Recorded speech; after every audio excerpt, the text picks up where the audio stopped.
Super star, good morning. ಎದ್ಯಾ? ಹೇಗಾಯ್ತು ನಿದ್ದೆ? All good. ಇವತ್ತು ಹೊಸ ದಿನ, ಎಲ್ಲ ಹೊಸದಾಗಿರುತ್ತೆ. ಹೊಸದಾಗಿಲ್ಲ ಅಂದರೆ ನೀನು ಹೊಸದಾಗಿ ಮಾಡ್ಕೋಬೇಕು. ಓಕೆ, ಹಿಂದೆ ಆಗಿರೋದು, ಹಿಂದೆ ಅನುಭವಿಸಿರೋದು, ಇದು ಯಾವುದು ನಮಗೆ ಬೇಡ, ಆಯಿತಾ? ಗೆಲ್ಲಬೇಕು ಅನ್ನೋ ಹಠ ನಿನ್ನಲ್ಲಿರಬೇಕು ಸೂಪರ್ ಸ್ಟಾರ್.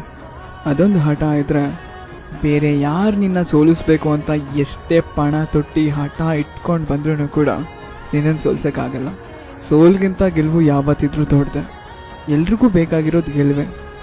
ಆದರೆ ಅವರೆಲ್ಲರೂ ಕೇವಲ ನಿನ್ನ ಸೋಲ್ಗೋಸ್ಕರ ಕಾಯ್ತಿದ್ದಾರೆ. ನಿನ್ನ ಸೋಲಲ್ಲಿ ಅವ್ರ ಗೆಲುವಿಗಾಗಿ ವೆಯ್ಟ್ ಮಾಡ್ತಿದ್ದಾರೆ. ಬಟ್ ನೀನು ಯಾರು ಹೇಳು ಸೂಪರ್ ಸ್ಟಾರ್? ನಿನ್ನ ಗೆಲುವಿಂದ ಅವ್ರನ್ನ ಸೋಲಿಸ್ತೀಯೋ ಅಥವಾ ನಿನ್ನ ಗೆಲುವಿಂದ ಅವರೆಲ್ಲರನ್ನೂ ಗೆಲ್ಲಿಸ್ತೀಯೋ ನಿನಗೆ ಬಿಟ್ಟದ್ದು. ಆದರೆ ನಿನಗೆ ಗೆಲ್ಲೋದು ಬಿಟ್ಟು ಬೇರೆ ಆಪ್ಷನ್ನೇ ಇಲ್ಲ.